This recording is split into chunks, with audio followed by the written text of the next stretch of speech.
তুমি এক জীবনে সবার কাছে ভালো হতে পারবে না, চেষ্টাও করো না কখনো সবার কাছে ভালো হওয়ার জন্য, কারণ সবার কাছে ভালো হতেই হবে এমন মাথার দিব্যি কেউ তোমায় দেয়নি।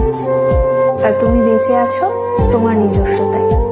সেখানে তোমায় কে ভাবলো, কে খারাপ ভাবলো, তাতে কিচ্ছু এসে যায় না।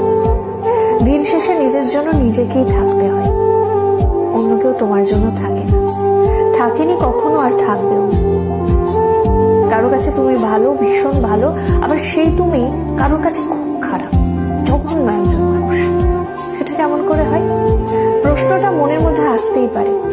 আসলে আমাদের কে ভালো ভাবছে আর কে খারাপ ভাবছে সেটা বিপরীতে থাকা মানুষটার মানসিকতার উপরই নির্ভর করে। সেই পরিপ্রেক্ষিতে অন্যের মানসিকতার পরিবর্তনের ভার তো তুমি নিতে পারবে না। তাই তোমায় কে কি ভাবলো